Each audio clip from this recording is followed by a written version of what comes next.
We are T-minus 1 week away from the 2026 T20 World Cup, and the stakes are high. Hey guys, did you miss me? Because I missed you. Now, I know I've been kind of inconsistent about posting the second half of the year. Sophomore year is hard and busy, but I'm really going to get back into the flow of it, especially with all this cricket that's coming up. Like, this is exciting. And I love talking about cricket. You guys love hearing me talk about cricket. That was a little cringe. And Team India loves winning in cricket. Team India beat New Zealand 4-1 in this series. And this series was a lot, not gonna lie. I mean, the surprise cameos, the players coming back into form, and best of all, the comeback story. That's right, I am talking about the one and only Ishan freaking KISHAN. Wow. Coming back after having BCCI drop your contract to coming and scoring your maiden century, the first opportunity you get, is phenomenal. Now, it's been a minute since Ishan KISHAN has played T20 cricket.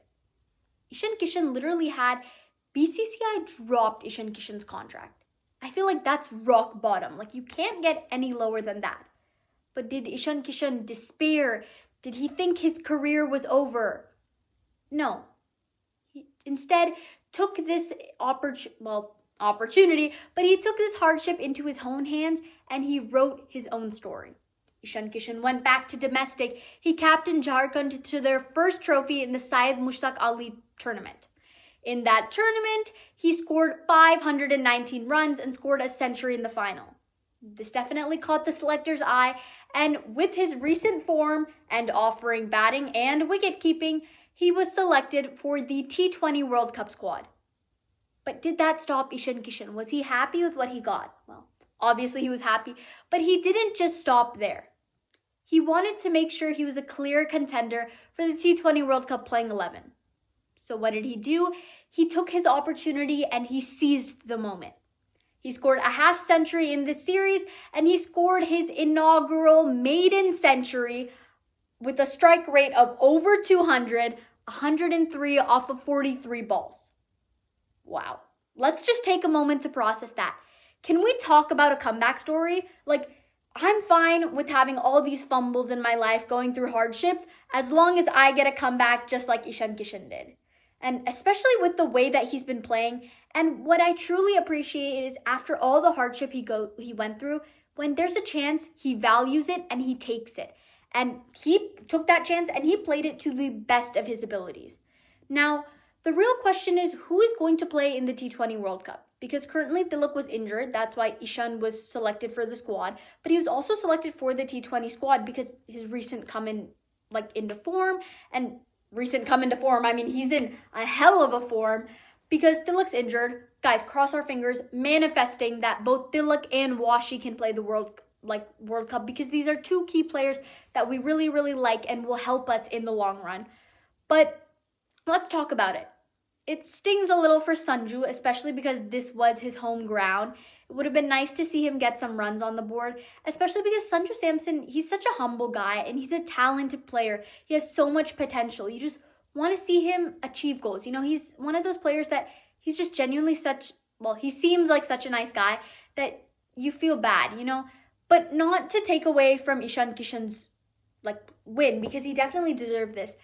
But more than Ishan KISHAN scoring that century and getting that big 100 on the mark, it's the fact that he was able to make this comeback. The fact that it took him years, but he came back to the Indian squad. You know, I think the last time he played for India was the 2023 ODI World Cup. Correct me if I'm wrong. That's just what I remember. And he scored the fastest 200 and then he was dropped, which is a little rough. But did he fret?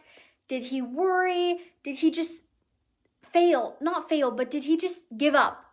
No, he took things into his own hands, and now he's a serious contender for being in the playing 11. Now, I'm assuming that Tilak will come back for the World Cup. I'm hoping he's not still injured.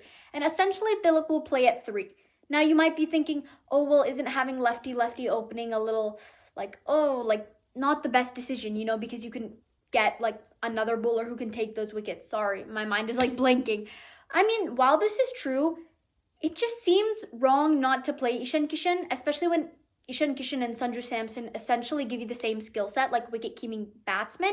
And with Ishan Kishan just being in such good form recently, you really want to have an attacking batsman from the start. And Abhishek Sharma and Ishan Kishan, like Ishan Kishan matches Abhishek Sharma's intent, right? Like they both want to swing off of the first ball, which I guess can be a risk if you lose them for early wickets. But if you have Tilak at 3, then you're not worried because Tilak essentially is like Kohli. Tilak is one of those players that you would trust to stay there and bat till the very end. If Tilak is there on the field, you shouldn't be worried. And if you don't believe me, go watch the 2025 Asia Cup highlights. Tilak Varma speaks for himself, and he speaks for himself through his game. That was phenomenal, by the way. So it's kind of nice for me to see players like Tilak and Ishan, Mumbai boys, who have been dominating, and I've been watching them like since their debut, since they've been playing for Mumbai, when they weren't as well known, and now everyone's like, wow, Tilak Varma, and now they'll be like, wow, Ishan Kishan, what a comeback. But aside from Ishan Kishan, Team India is looking in really, really good form going into the final, with Surya, Ekatsvada, Surya Dada coming back into form. Surya was going through a little bit of a lean patch in T20 cricket, and now he was player of the series in this tournament. So it's nice to see him get some runs on the board.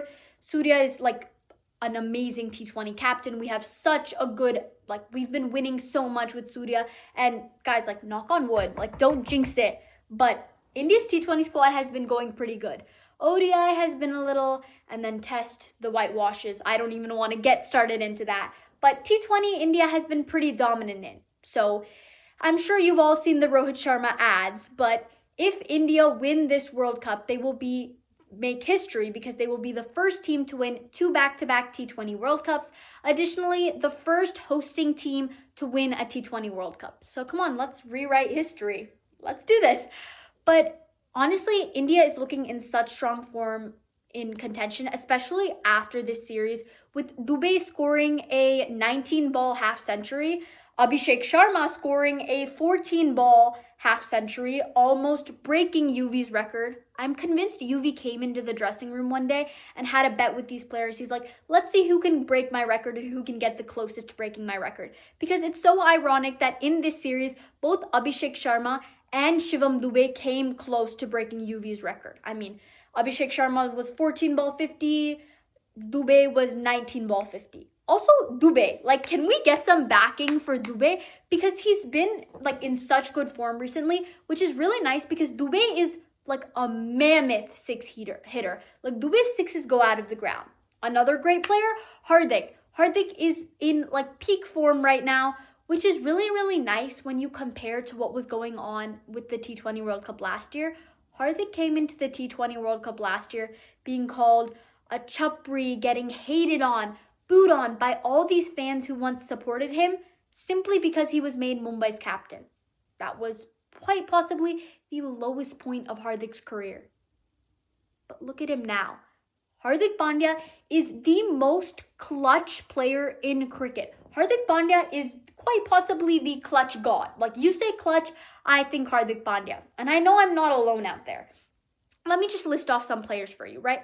Just look at India's squad. Bapu is in form, Dubey is in form, Hardik is in form, Kishan is in form, Abhishek Sharma is in form, Surya is form, which makes it sting a little bit more for Sanju because it's like everyone in this series performed exceptionally well except for him, which you feel for the guy, you really do. What's more interesting is that Kishan was wicket-keeping this game. Now, in a press conference interview, Surya did say that they were going to have Ishan Kishan like wicket-keep for 2 games and Sanju wicket-keep for 3 games. But I really do think that Ishan Kishan has a really good chance of opening with Abhishek Sharma going into this T20 World Cup, especially with Tilak coming back at 3. Technically, we don't know if Tilak's in form, but Tilak is the kind of player that you just have to have enough trust in that he will perform for you. Arshdeep with the 5 this match, taking those 2 wickets in an over and only letting 1 run go. Phenomenal. Arshdeep is just a really good bowler. Arshdeep is very good with the new ball too because he's very good at swing, like swinging the ball into the stumps. Wow, do you like my hand gestures? Yeah, so Booms hasn't really been on fire recently. He's been playing good, But it's not the Bumrah we're all like, wow, Bumrah, kya ball tha, like anything like that. But Bumrah comes through when the team needs him. And Bumrah has completely changed the course of the game so many times, taken so many crucial wickets. So I don't think anyone's really worried on Jasprit's behalf. But looking at this squad, looking at, our strength going into this World Cup, I feel very confident. And especially this series, I just feel like so much of the dynamic changed. And we had so many like bullish play. Oh, Chakravarti is also in good form. India's team is looking in really good shapes. If we just have those people who are injured, like if we can get them back in the squad, it would be a shame if we didn't have Tilak and Washi, because Tilak is a spin destroyer. And it's so crucial when he comes in, because Tilak comes in at 3 and Surya comes in at 4. So if there are early wickets, Tilak's the player you can count on to play till the very end.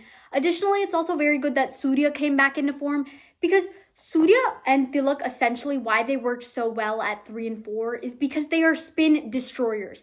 Typically around like 3 and 4, like around when Surya and Tilak come into play, power plays over, the pitch has gotten a bit more flat, and so spinners can come into play. And because Surya and Tilak are so good at hitting spinners for sixes, it really does make a difference for the Indian team. Essentially, 3 and 4, I feel like, especially if you lose early wickets, Tilak is so helpful because, like I said before, literally 2 seconds ago, he's the player who will stay there. Like, he will stay there till the very end. And usually number 3, like your one down batsman, is the one who is able to play that long run. He can come and hit the new ball if an early wicket falls, and he will stay until the very end and help you win that match. What was I going to say? Oh yeah, Washi. Washi, spin bowling all-rounder. Washi gives you, wow, I'm just forgetting everything right now. But Washi, there's not another player like Washi. Like, Washi gives you nice off-spin, I believe. I don't know, my mind is kind of going blank right now. But Washington Sundar's such a crucial player to the team, and especially because India's strengths is playing two all-rounders. We have Dubey, Arshdeep, Hardik, Washi, and all these players are strong batters, good fielders, and they can also give you a nice over. Also, honestly, I'm just going through the playing 11 today, and I just feel like I'm going player after player, and I'm like, wow, he took a good catch today. He scored well today. He bowled well today. So Team India is just looking in really, really good shape. Knock on wood. Let's not jinx that. But I'm feeling really, really good going into the T20 World Cup. And honestly, I think this is going to be a really interesting one. India has a lot to prove going into this World Cup. Just like the women's team said, this is our ground. This is our territory. Specifically, just like how Jemima Rodriguez said, this is our ground, our territory. We can't just let anyone come and win on it. This is our title, our country, and it's our job to defend it. So tune in on February 7th for India versus USA. It's going to be a fun match in Mumbai. Now, stay tuned, because since this is a World Cup, more videos will be coming soon. And after that, we have IPL. So you're going to be watching my videos so much, you're going to be sick of me. Anyways, wishing a Team India very, very good luck going into the World Cup. Let's rewrite history.